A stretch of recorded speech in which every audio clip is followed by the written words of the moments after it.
Hello guys, how you doing? So we are live, and yeah, just wanted to, today we're going to be talking all about technology. So the title of today's show is what is it? Let me check because we were debating because so what did you put? You ended up at the doom of 8K 120 frames per second video, and then just because we are worried that it might be misunderstood what do we mean, there was a secondary title which is how technical perfection gets in the way of cinematic images. Yeah. They don't always go together, or sometimes they, contradict or fight each other. So Yeah. So and kind of I guess what what spurred us to talk about it? Yeah, the reason why I want to talk about it is because technology obviously is moving forward. Things are getting better, right? Technically, so higher resolution. People are talking about, YouTube has now 8K videos, so even though almost nobody can watch it, but they do have 8K videos. So technology is moving along. We're, like I said, it's just a matter of time, I think, before you could say 8K video is going to be here to stay, and it's going to be the norm. I guess it's going to be, I think, on people's televisions, we're going to have 8K TVs, all that stuff.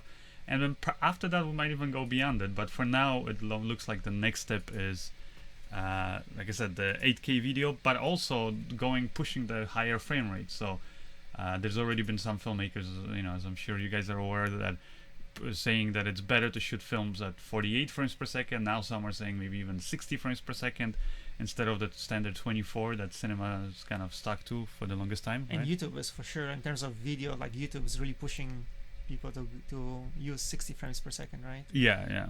So so all of that, like I said, it's slowly, it looks like it's basically people want more resolution, more frames per second, all that stuff. But at the same time, it seems like some filmmakers are almost, you could say, well, yeah, on purpose, they're kind of saying, well, no, I don't want that, right? Well, and so it's kind of talking about, is really going higher resolution, bigger frame rates, all the stuff, is that really the advantage when it comes to filmmaking? Because when you're doing regular video production, it's a different story. But when you're doing something creative, I would say that's like, or I would say video can be creative too, but you're trying to go for like a really artistic look or something like that, then you might not necessarily want to have higher frame rates or higher thing, because as you've already, I'm sure, noticed, when, for example, like most TVs now, I think pretty much all of them, when you buy like a nice TV that has the frame interpolation, right? So it will take movies, like I said, old school movies that were shot in the standard 24 frames per second, and it will interpolate frames. So it basically adds the frames, and it will kind of conform it to your TV standard, whether it's 50 frames per second on PAL or 60 frames per second. And so it's going to interpolate it, so it's going to make the motion look smoother. But at the same time, I know I hate watching movies like that, and a lot of people agree with me on that when they're saying that that it basically ruins the way that the movies were shot, because they were shot on 24 frames per second, and yet when you're converting it, you're adding those extra frames. You could, you potentially, if you think about the amount of information you have, yeah, you could say you're adding extra information, creating extra frames, that the motion is smoother. But at the same time, it makes it feel more realistic, more basically real. And that's not something that filmmakers always want. They, there's something about, like, if you just do a test and you take, most cameras now can shoot, standard video frame rates, whether it's 50 or 60 frames per second, and also the 24. So if you go and switch and, for example, record the same scene at 24 frames per second, set up some nice scene, do lights and all that stuff, you're gonna get that right away, that kind of a more of a cinematic look. And the reason is, it's simply because I think because the motion is not the way that we perceive with our eyes. It's a little bit choppy, right? Because there's less frames per second. It doesn't refresh as fast as our brain. So your brain kind of sees that it looks like it's moving, but seems kind of weird, kind of almost dreamy, right? And that's kind of what we got used to watching in movies for the longest time. I mean, the reason why 24 was adapted is kind of because of, in a way, you could say, limitations of film speeds at the when the cinema was starting. So once they kind of settled, when sound came around, because before that people were shooting even at 12, 11, 10 frames per second, and then if anything they would speed it up. It was like those early black and white kind of Charlie Chaplin type films where the motion looked funny. And that was again a limitation of the film stock. The film stock was not fast enough. Then one film stock got a little bit faster, and then people started experimenting with sound. They realized, okay, we need like a standard frame rate that we're going to be recording to, and also, so that basically we can kind of worldwide accept it, so that when we're playing back always at that same frame rate and playing sound, they'll be in sync. So they settled on 24 because that was when they realized with the film stock speeds at that time, that's when it could still comfortably capture 24 frames per second. But there were many people who were saying it's still not quite smooth. To really get it smooth, you gotta make it 50 or 60, or some were saying even higher. That's why when television came around, the standard, which was developed much later, technology was already there where they could capture more frames per second. That's why they went with higher frames per second, because it looked more realistic. But anyways, long story short, cinema, stuck around with 24, never updated. And so we got used to watching movies that way. And yes, they don't look realistic, but that was the cool thing about movies, is that right away it looked basically more cinematic, more like what you expect a movie to be like. And so then basically what happened is, like I said, is TV came around. They decided to go with a higher frame rate because they thought it looks better, more realistic. And then over time, as obviously film stocks got better, and even now, like as when we started going into digital, filmmaking, we could definitely have switched and started shooting with higher frame rates, and playing back at higher frame rates. But the many artists and filmmakers decided that they don't want to do that, and the reason was because they right away said it looks like video. Not necessarily that video is bad. I mean, before video was horrible. Now video quality is amazing. And like I said, we're going to be going into higher resolutions and even bigger frame rates. But is that necessarily what you want as a filmmaker? Because when you're doing video content where you're trying to represent reality, like let's say, you're doing a corporate video, or you're doing, even like a live stream like here, or you're doing maybe a wedding video. You might be actually, let's say with wedding videos, actually is very interesting, because some clients will actually tell you that I want it to be as real, as possible. So real life, and that's it. So they want the video to be long, unedited, basically just show the whole, let's say, ceremony, show the whole, party, and they have these long videos and highest frame rates, resolutions that you can get. And it's great because now we have that technology, we can do it, and like I said, we're now going into even higher, or more realistic realm. We're going with higher resolutions. But when somebody asks you to do a wedding video that looks more cinematic, that's when you're going to start, first of all, editing it, maybe slowing down the footage, getting that slow motion in there, shooting it, for example, or playing it back at least at 24 frames per second to get the kind of a more of this less realistic motion. It's going to be kind of more choppy, kind of dreamy looking. And that's what right away makes it look different, makes it look not like real life. And some people like that, some people don't like that, right? It really depends. I think as an artist, as a filmmaker, whether you're shooting films, music videos, or anything like that, where you're not necessarily you're not trying to capture reality. You're not trying to show people this is what I saw with my eyes when I was there. You're actually trying to show them your own vision of it. It's kind of like a painting. You can make a painting fairly realistic, or you can go really abstract, really weird out there, and that's kind of what it is, in my opinion. And so that's why I have sometimes disagreements, you could say, with certain filmmakers, because, like I said, there's been many tests done by, let's say, filmmakers like Peter Jackson, who's pushing for higher frame rates, and some other filmmakers pushing for higher, resolutions. But all the tests that I've seen, when they literally show, like, let's say, like a nice setup scene, nice lighting, when they shoot it at 24 frames per second, it just looks like a film. It just you think, okay, it looks cinematic. But the second they switch to higher frame rates, especially going like 48 or like above 50 frames per second, it starts looking like video. And it's not necessarily that it's bad, but some people just associate that it just looks cheap, looks like video. It actually has more information, all that stuff, but it's just, the thing is that it looks very close to how we're seeing it with our eyes, the way our brain sees it, the motion, very smooth resolution, all that stuff. And I think 8K, like I said, it's gonna come. I'm pretty sure manufacturers are gonna be pushing us later on to go for whatever the next one is, 16K or 20 or whatever. It's gonna keep on going higher and higher. But I just don't know if there's a big reason for it. If you're thinking as a filmmaker, You know, In if you're doing terms the in stuff, terms of post-production, though, the way that you're is gonna good. show it. I mean, you do want Yes. to have that extra information. That's always to your advantage. yeah, if you're doing effects, Unless I guess. you look only the only disadvantage I see just storing that data, which is something we are running Yeah. into right now. Although if technology gets better in that sense, probably data storage will get better. But Yeah. yes, if you just in terms of acquisition, you'll probably want higher resolution, higher frame rates, because you can then do more things with it. You can, you know, it's easier to stabilize footage afterwards or add special effects. But if you just, you know, define the final output, you probably will not, as a filmmaker, be going for the higher thing. Now, there's some filmmakers who are, you know, from the like old school filmmakers, very accomplished, who are very, you know, still stuck on shooting on film, for example. And why is that?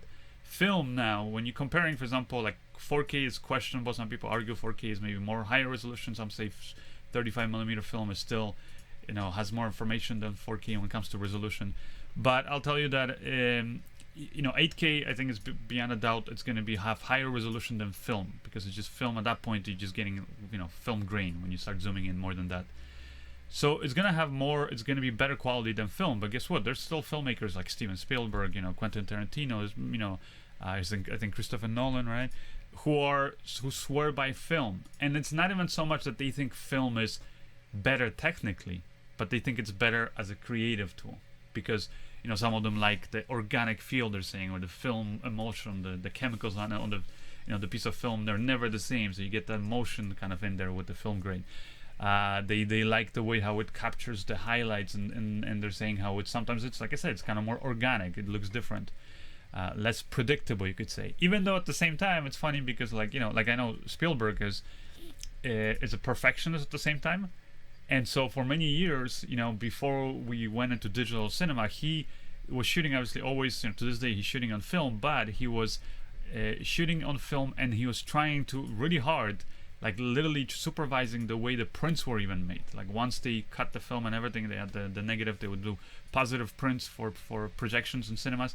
He was actually there supervising as much as he could, making sure that there's no extra noise introduced, no scratches. So you could see he himself wanted a clean image, but yet he didn't want it perfectly clean, and especially now that we're going into digital, you know, 8K cinema, and he didn't want to start doing it at higher frame rates, which results, like I said, in smoother motion, because again, it's reminiscent too much of real life, and he doesn't want to create real life. He wants to create this dreamy kind of world. So that's why I think it's a discussion worth having. And maybe I'll ask you guys then, what are you like? Are you, with the kind of shooting that you guys are doing, are you excited? Do you want 8K?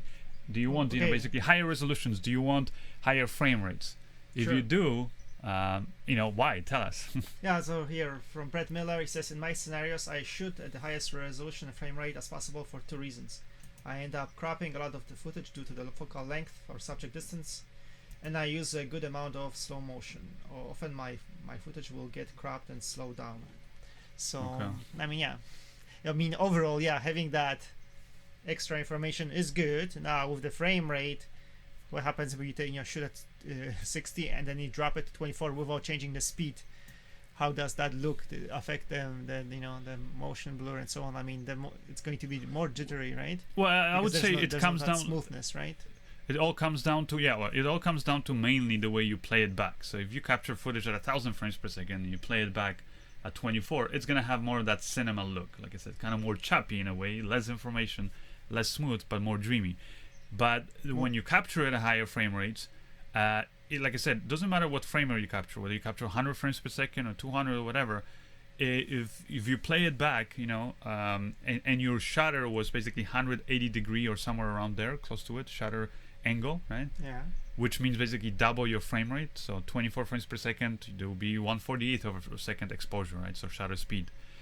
That's why I always like to go with shutter angle, because it's just constant, doesn't change, doesn't matter what frame rate it is. The motion blur will be the same as long as you're half. Exactly. shutter. Yeah. So if you're shooting with a camera that has, like, let's say GH5, GH4, like for example, any cinema camera, Red cameras, Ursa camera, they have shutter angles. Just set it to 180 and keep it usually around there. And doesn't matter what frame rate you go with, you know that when you play it back at 24 frames per second, it's gonna have that motion blur and everything that's reminiscent of films. Now, if you're shooting with with DSLRs that are DSLMs that don't have that, then they go with shutter speed, which is for stills photography.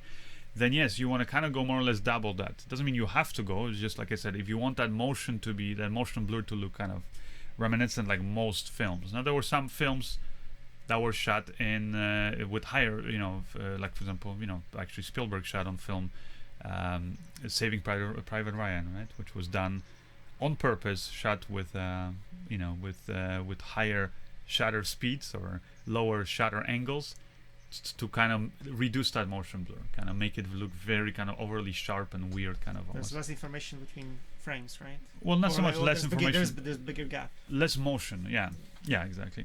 So at the end of the day, it's like this: if you're shooting 180-degree shutter, it doesn't matter what frame rate you're recording, as long as you play back that footage at 24, it's gonna have that cinema look. Now, if you record something, let's say at 60 or 120 or 1,000 frames per second, and you play it back at that same frame rate that you recorded, then it's gonna look more realistic. It's just the motion's gonna look smoother to our eyes, right? Okay, so I'm just going to jump in with another comment. Two comments from Travis Craftle. I love when people on YouTube uploads at 60 frames per second or 60p, and frames per second, and then he also says that 24 frames it's overrated. And I'll just tell you quickly, like the last video I uploaded, it was the first video actually that I shot in 60 frames, and it was kind of by accident because it's a video about the autofocus of the GH5. So and it was in 4K 60, right? 4K 60, right? So I had to shoot in 60, and I have to say I liked it, the way it looks, right? Like watching it on a 4K TV, I really like the image quality. It looks more real, right? More real, yeah. Smoother. The 4K resolution is nice. Yeah. Now, that's so. I think there's a again, it's I guess personal choice. I'm not going to try to convince anybody. Just saying what I like, and I'm not surprised when people say that they love it in 60 frames per second watching. And for most of YouTube content, I also agree. So to the 60 frames is great.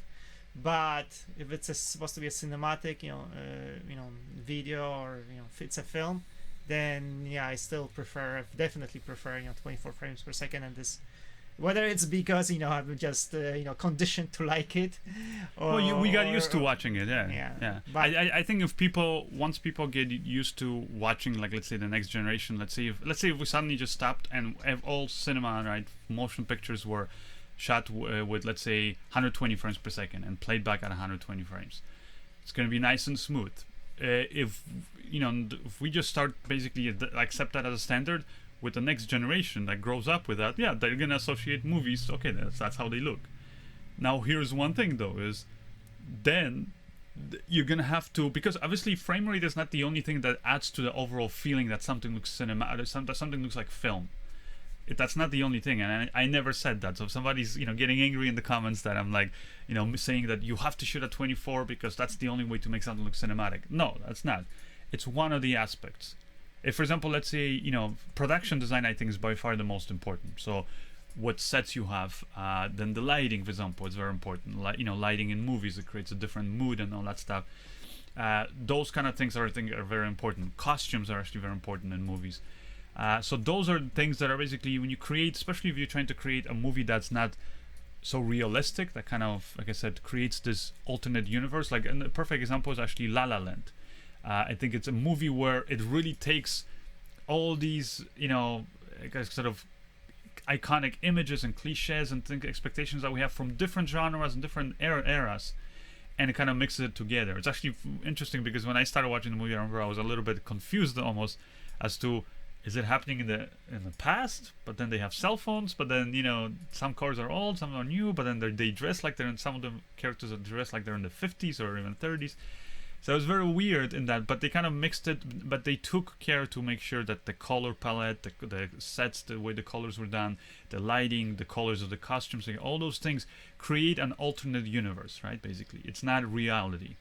So they create that this kind of as you could say, fake world, right? Something that's I think one of the reasons why we want to watch movies a lot of times, right? Is we go to movies to escape reality, right? To watch something different, be transported to whether it's to another time or just to another world. So let me jump in then, because a couple of comments and I go into again from Travis here saying I love higher frame rates because when I watch a movie I want to feel like I'm right there, really there. So, and then another person here, Valentina V, she's asking, what about VR? What do you think should be the default frame there? if it's trying to mimic reality. So again, some people are saying they want the reality, and obviously big attraction of VR is the reality of it, Yeah. of the experience. So what do you think? And I think that's where, like, if you're going to be going into VR filmmaking, where you're not necessarily trying to create this alternate weird looking world, but you're going for, you want the audience to feel, whoever's going through that VR experience, as if they're actually there, like it's real, then yes, you want the highest resolution, probably the biggest field of view. And it depends, it's going to be different for different people, because some people's depending on the way their eyes are built, and different races actually have different field of view, whether it's horizontally and vertically. Well, this is the big difference. It's not like a difference between 50 and 100. There is quite a bit of lens. difference. It's thing. But anyways, it's so I mean, at the end of the day, I think good VR is going to have pretty much at least I would say 180 degrees covered, like completely this way. And I think that will be good for most settings. The audio is going to get better. It's going to be audio that's like, that, I forget the term of it, but it's like this kind of a 3D audio that you actually, it's the way that our ears, perceive audio. It's going to be recorded and played back that way. It's going to be probably also in 3D. The head tracking, all that stuff is going to be, very smooth, higher frame rate. That's all going to get better. And yes, it's going to get to a point where you'll be able to put on a VR headset and literally feel like, wow, you're there. It's whereas right now, I mean, it's good. I tried the Oculus and stuff, and it's fun to play with. But you still, at the end of the day, okay, it's looks like video or like a computer game or something. So it's not 100% there, but it's gonna get better. And I think for that, like I said, that's where technology is. It's good. But when you're doing and I'm not saying, even trying to debate that we shouldn't push with technology, or that technology isn't gonna go there. Technology is gonna keep on going up. There's no way of stopping it. What I'm saying is, I think many filmmakers are going to choose sometimes to use that technology. Let's say if they're shooting a film in VR and they want that real experience, or just shooting a regular film but they wanted smoother motion, more realistic colors, all that stuff, and they're going to do it that way. But some filmmakers are on purpose going to go and try to alter it, where it looks like a painting, looks like, it looks different. And so sometimes that might mean lower frame rates. Sometimes not. Maybe sometimes they'll be like, okay, I want smooth motion, but I don't want, let's say the colors to look just the way we see colors with our eyes. That's the reason why we color grade, a lot of our works. When you're doing video, corporate video, you usually don't want to color grade. You just want to color balance, right? Color correct, right? Color correct, whatever term you apply to it. What I mean by that is, you just want to adjust the colors in the camera so that basically it, in the final image, looks the way that you remember seeing it with your eyes. It just looks natural.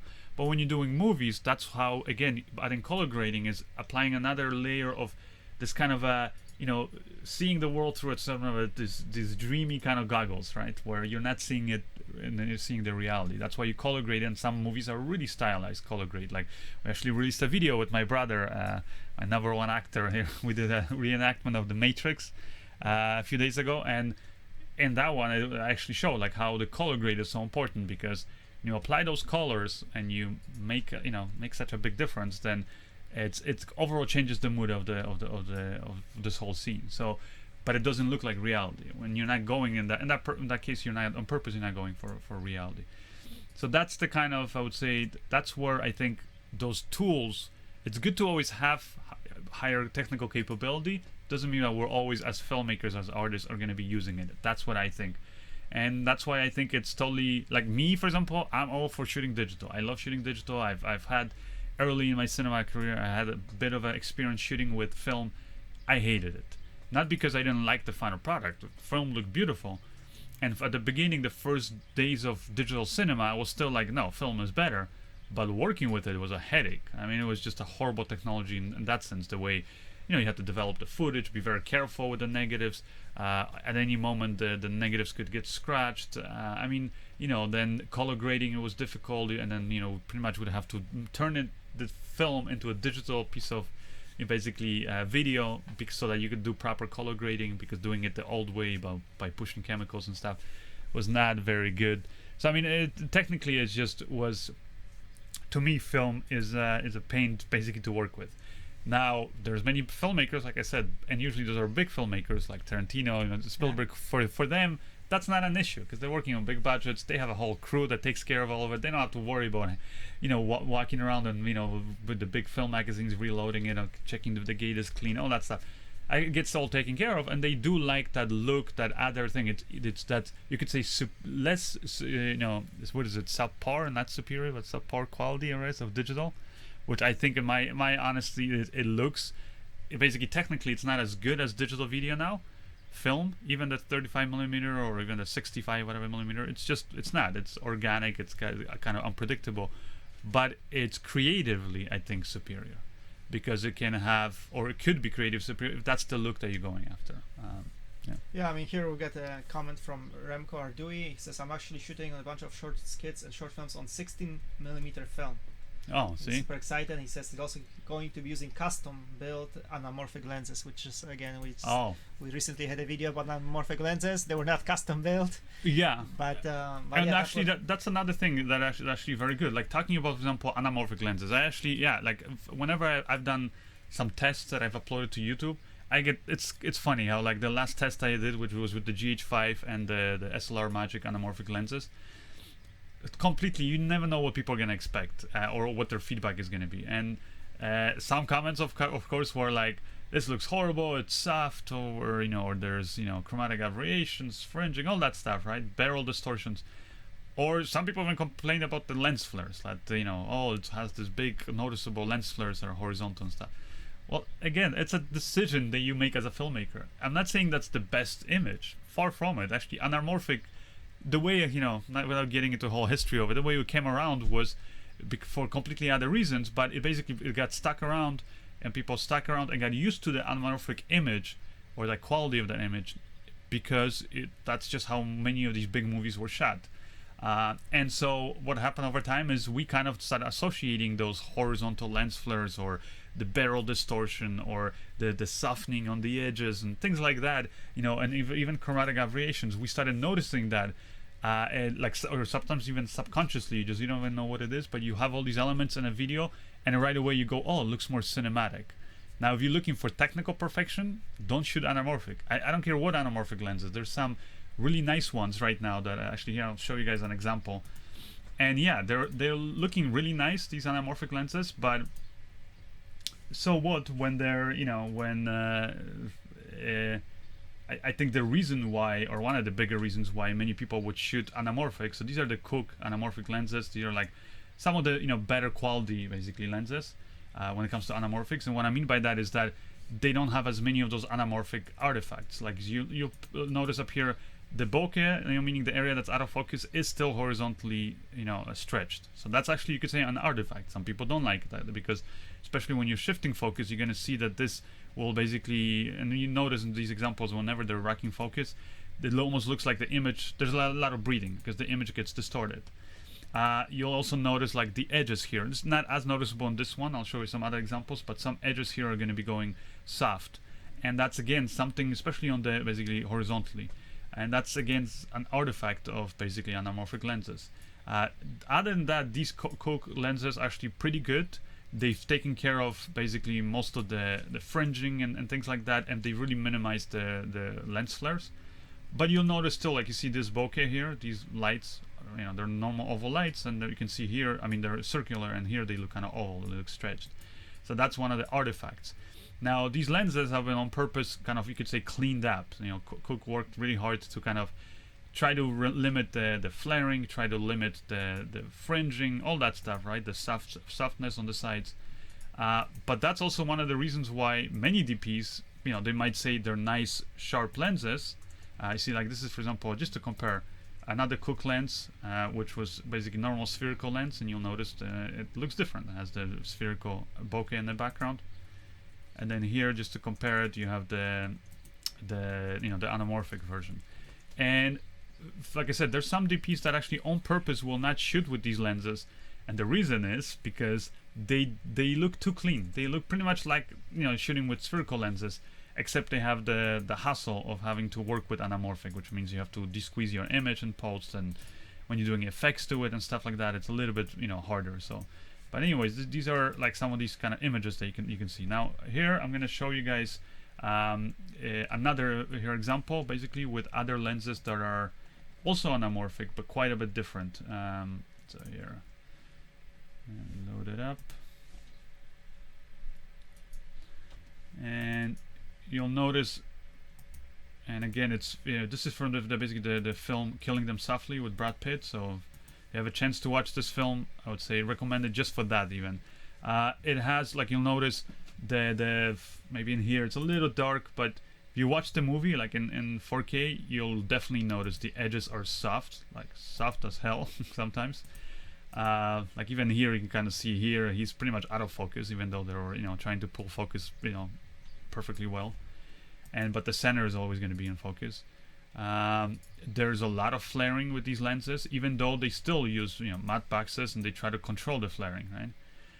Now, when you watch work by somebody like J.J. Abrams, for example, you'll notice that he likes also sharp images and stuff. So he'll usually step down on the lenses, on the on the aperture to get kind of better sharpness. But when it comes to lenses, he doesn't worry about any flaring. He doesn't use matte boxes a lot of times. He doesn't do all those things. For example, here, notice like how the top of the image here is completely out of focus. You'll notice whether it's the objects in the foreground, in the background, or in the foreground here. They're supposed to be, whereas the center of the image is actually in focus. So those are the kind of things you'll notice with thing. And the bottom is the same thing. You'll notice that with anamorphics, is that the edges are usually going very soft. There's a lot of so is that a trade-off or is it a benefit? Well, you can look at it either way. If you want that kind of a look that look of not being perfect, not being realistic, not being real life, then you could say it's a benefit. If if you want something that looks I guess more realistic, then it's not a good thing, because it's, like I said, it's not as sharp. And if you were to actually, these lenses, I forget actually which lenses they use on this film, because I know on La La Land they use the Panavision anamorphics, which are pretty nice lenses used on films, like many classic films throughout history. But this one, you can see here, you notice the big lens flare, horizontal lens flare, like things like that. They're again reminiscent of anamorphic. So it's not a perfect image. And let me here show some other examples, like especially when you have a lot of lights in the camera, you're going to notice a lot more flaring and things like that. Let's see here, maybe there's this one shot that I really love. I don't know if they have it here. It's like towards the end of the movie, actually, where he's walking and there's all these fireworks in the thing. I don't think they have the shot here, but anyways, that's there actually, that one. Yeah, it's just there for like a split second. So you'll notice here, just look at the light glaring. You have the secondary reflections here. You have the firework in there. It's all soft and kind of stretched, but some of it is also cut out because they probably used some kind of a filter, like adjustment, or like a matte box on the top and bottom. So that's why it cuts off those. So it literally just distorts the bokeh and things like that. But yet, the reason why the filmmakers chose this as as like I said, as their tool to go to, is not because they were limited and that those are the best lenses they could get. They did it on purpose. They wanted those lenses. They wanted this image that's not so perfect, right? Mm-hmm. They wanted an image that's, like I said, more artistic, more not like reality. It really takes. And this movie, like I said, even though it's like this sort of some ways very typical gangster kind of a movie, it has this really weird kind of, it's hard to explain, this kind of it's almost like it exists in a world of its own. And it's very interesting because they have the intercut footage from Barack Obama, that it supposedly takes place at the time when Barack Obama got elected. And so there's this almost alternate, I would say, America that they're kind of showing in there. It's very interesting. So I would recommend that you guys watch it. Just as a story, I think it's interesting, and the way it was directed, but cinematography for sure, because it's, like I said, it's far from perfection. You get the 4K version, and then you're gonna be like, wow, these lenses are soft, these lenses fringe, all that stuff, chromatic variations. And that actually brings me to, for example, that test that I did recently with the GH5 and the anamorphic lenses. Some of the complaints were, aside from the lens flare and all that stuff, which, by the way, you can control that. I mean, with any lenses, you can put on filters or matte box and things like that to try to cut on light, basically hitting the lens at the wrong angle and cutting the reflections or the lens flare. You can do all that. So if that's what you want, you can do that, or just simply get lenses that already have better coating that reduce that those lens flares. And again, that's a creative decision. Now, some filmmakers, like I said, like J.J. Abrams, will on purpose be like, I want as many lens flares as possible, right? And that's because it creates a different feeling, creates a different, again, alternate reality. When it comes to the softness, it's the same thing. You can start stopping down on the aperture, and the more you close the aperture, the sharper anamorphic lenses are going to be throughout. But again, if you just want a really clean, sharp image where you don't have any distortions or more certainly any barrel distortions, then just simply don't shoot with anamorphics, because anamorphics, that's not what they're designed for. They have all those artifacts, and that's the kind of look that people look after. And when it comes, for example, even these lenses that I've used on the GH4, you see all those artifacts. So it's funny because some people are complaining, these are horrible lenses, why would you use them? And then some people are saying, oh, I love the image, it looks more cinematic. But yes, if you start analyzing it, pixel peeping, and watching the test that I did in 4K and really looking at the details, it's not going to be sharp. It's nothing to do with the camera, it's the lenses. But that's the reason why, like I said, those lenses create that look. And especially, for example, like the chromatic aberration, all anamorphic lenses are going to have that. Some more noticeable, others less.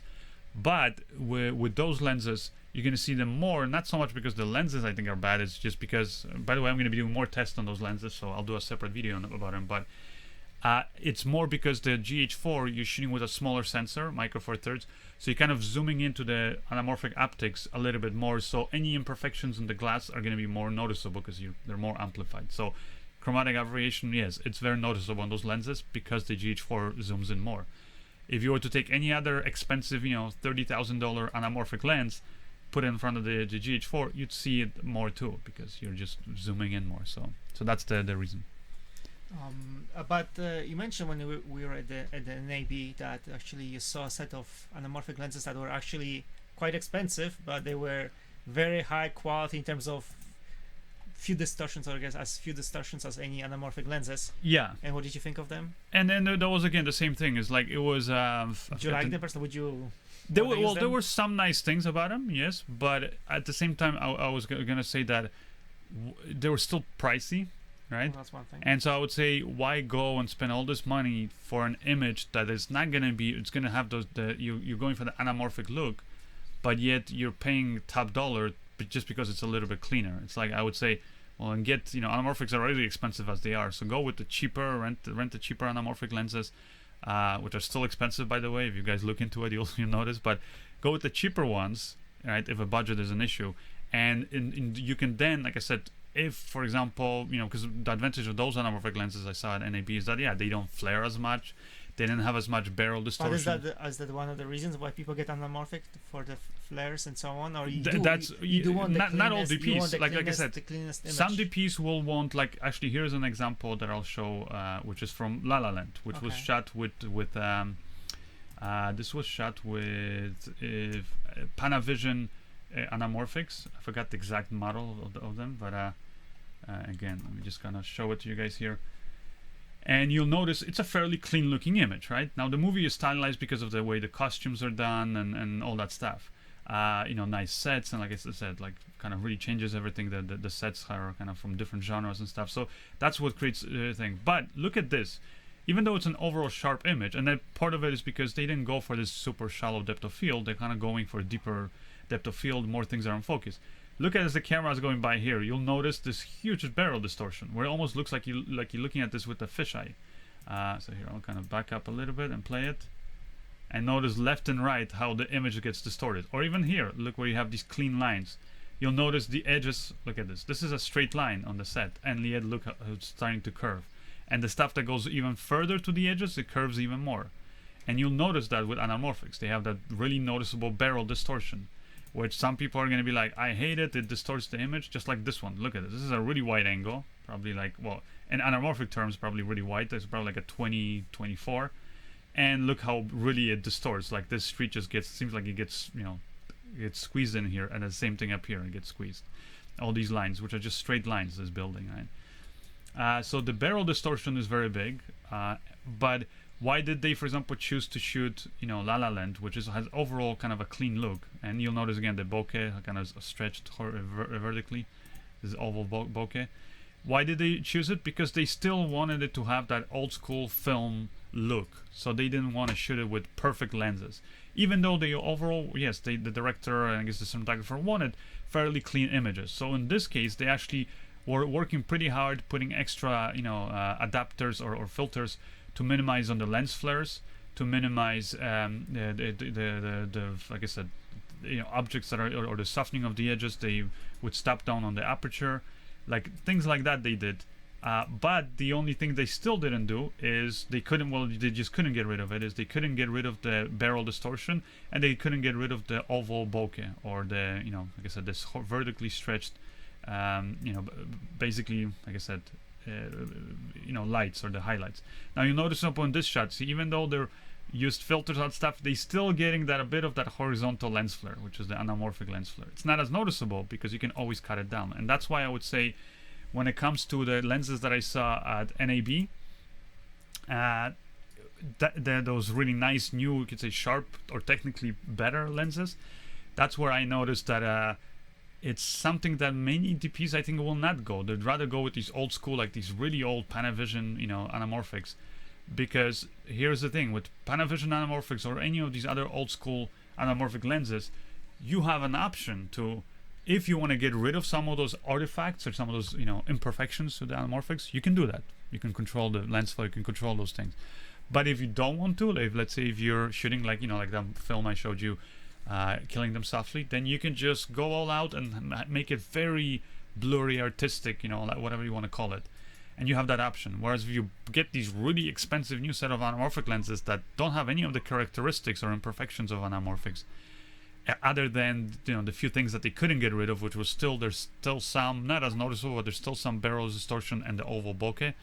I mean, if you just get that, then you have less options basically as a filmmaker, because with the other lenses you can have those artifacts, so you can kind of minimize them, right? So that's why I would say there's a point in going with, like, let's say technically perfect anamorphics is kind of, it's not necessary, because at the end of the day, why were anamorphic invented in the first place is because they wanted to squeeze more information horizontally. They wanted to get a wider aspect ratio, but they were limited because the film stack was 4:3 basically aspect ratio. That was the widest that they could get, or the biggest information, because otherwise it was, like I said, it was, the lenses were, or the film was basically too grainy, right? So that's one of the reasons. Okay. There is a question about here from Bobby Giggs about shutter angle, and that, he says that you could talk more about the shutter angle.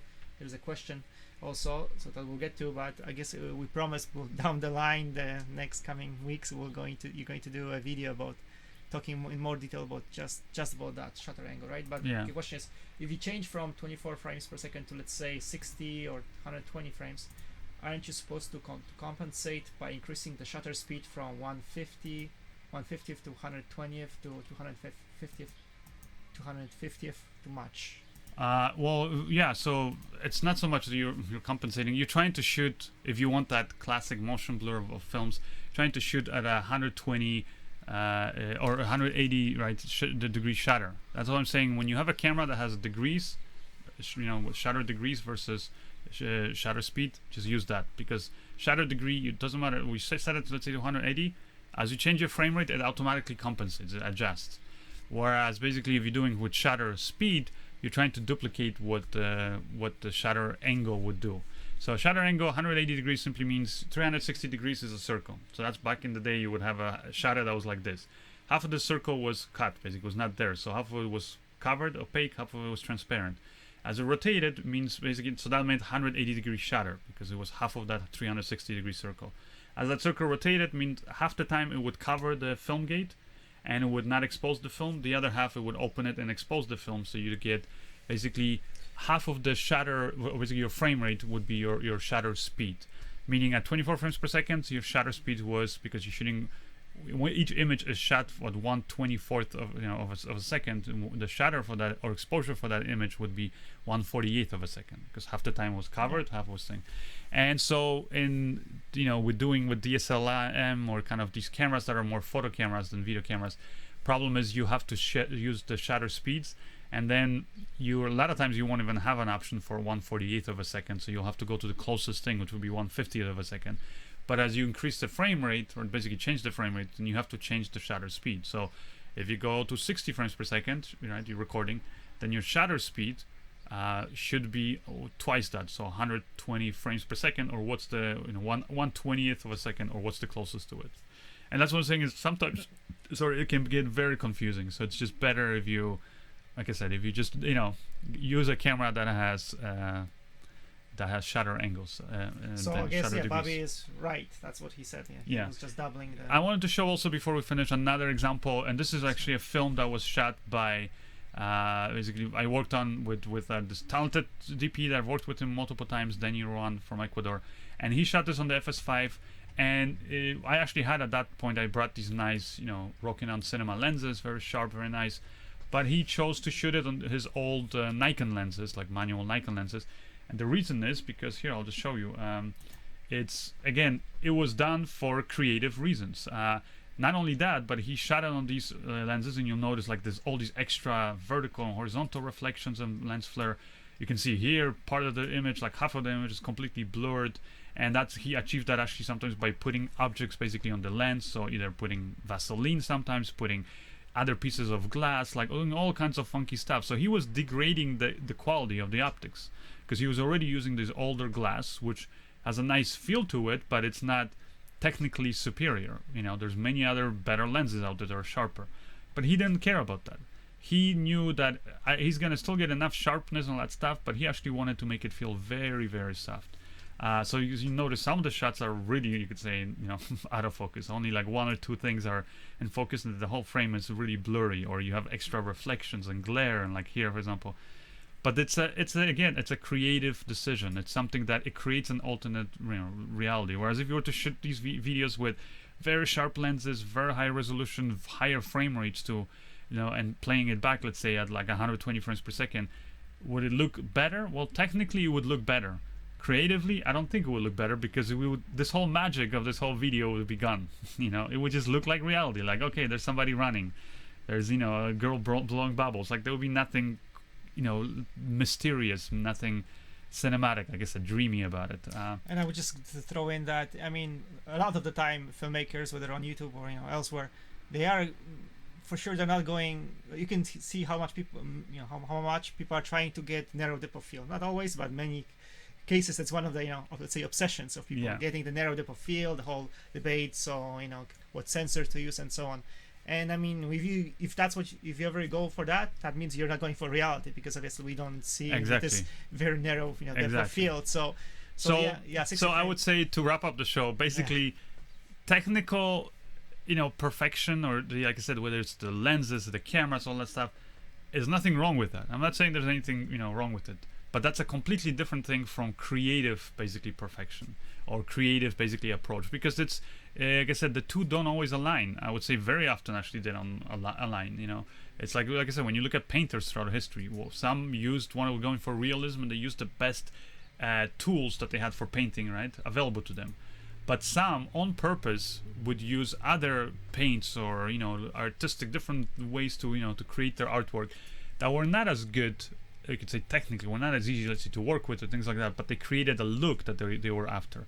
And that's where you have to be very careful. And also, whether it's, like I said, whether you're one of the people who complain about the film that I uploaded with anamorphic lenses, like I said, just think about why I used anamorphics in there. I didn't use it to get sharp as this and that. That wasn't a test for GH4. That was more a test for the lenses.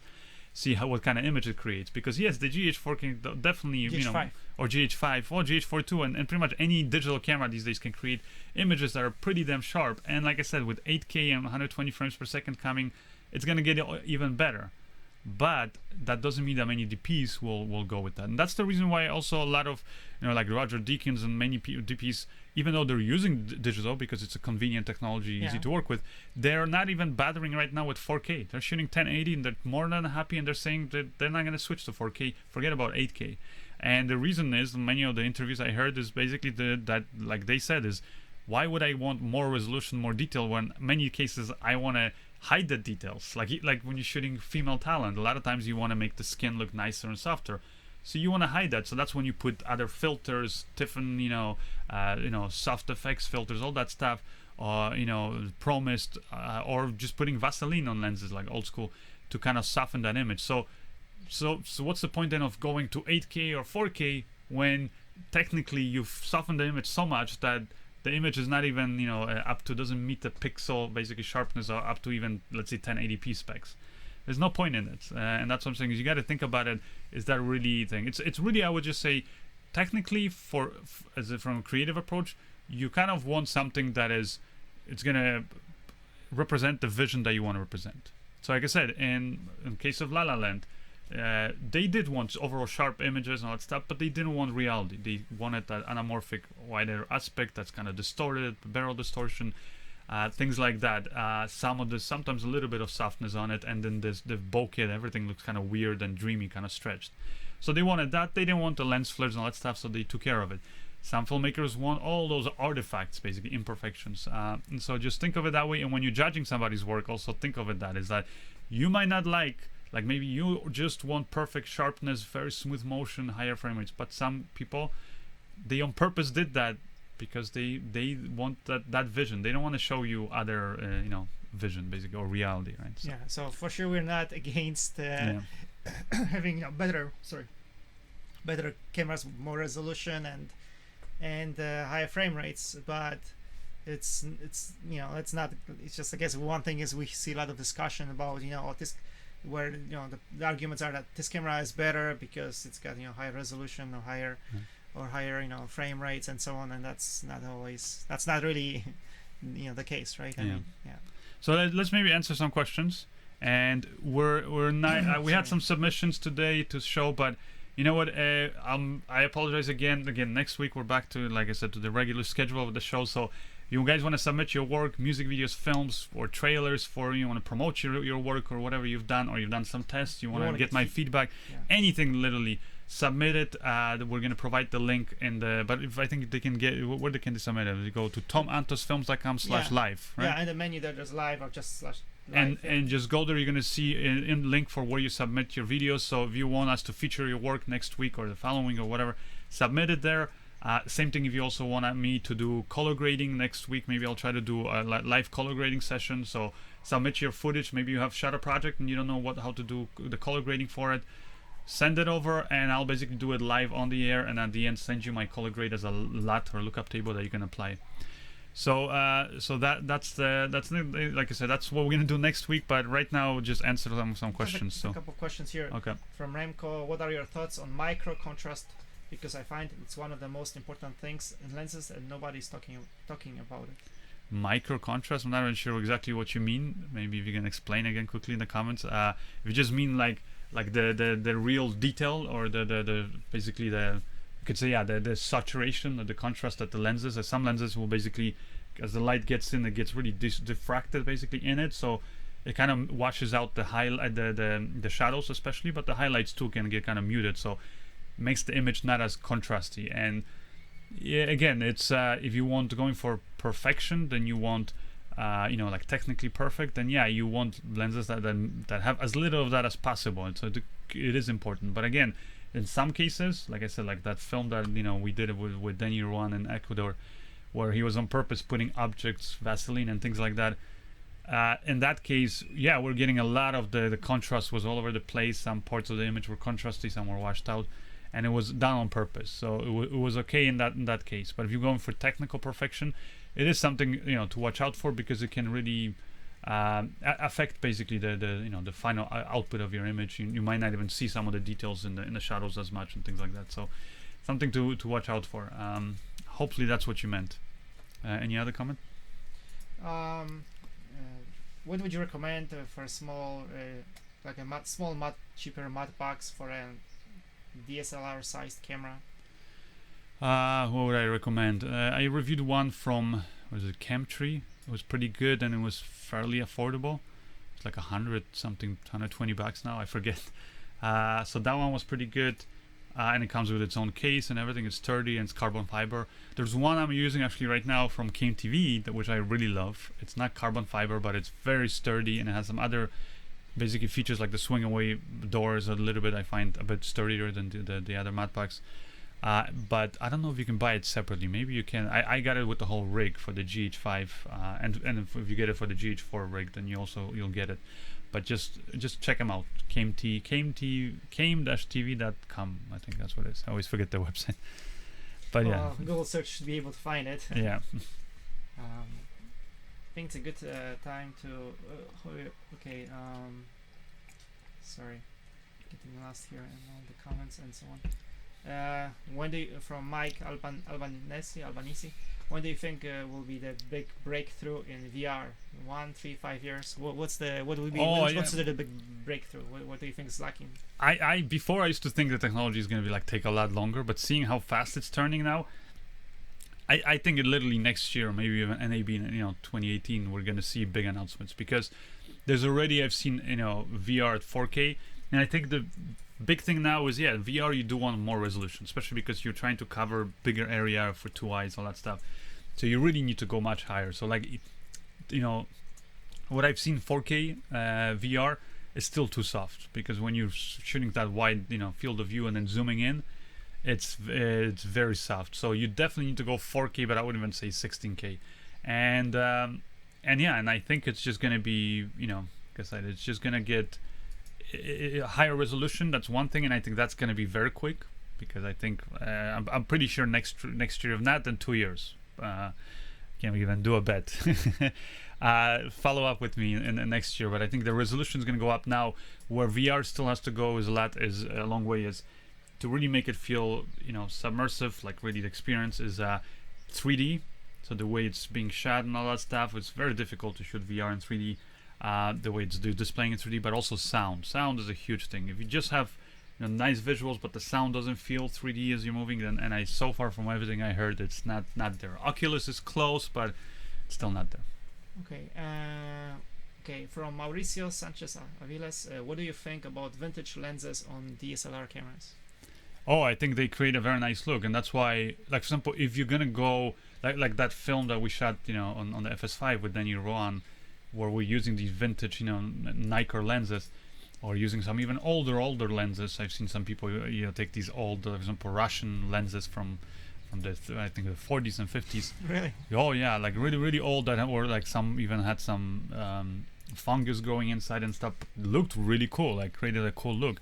If you're going for that kind of stuff, I would even say that then you really don't need to also worry about getting the latest high resolution camera, because again, you're not going to be even using that resolution. So you can shoot standard 1080p and it's going to look great, So most DSLRs, Canon DSLRs will work. Yeah. I think it's 1 o'clock, so I think it's good time to all right. wrap up. So hopefully you found this interesting, and not so maybe if anything, it's not always good to just spend the big money. I'm sorry again for not getting to the submissions, but like I said, just submit more. Because if you guys, maybe next week we'll do like less talking, more just showing people's work and kind of judging it, or just whatever, just showcasing it. And maybe I'll do some live color grading. So submit your stuff for next week. Again, tomantosfilms.com/live. So go to the address, and then, like I said, /live, and just you'll find all the info there on how to submit, or just I think click on the link also in the description of the video. It should be there. If not, we'll post it right after this. And anyways, hope you guys enjoyed it. Right? Yeah, I'll stay on the comments here on YouTube and Facebook if anybody still has some questions. So we'll try to get to them there. Okay, thanks, and see you next week. Bye.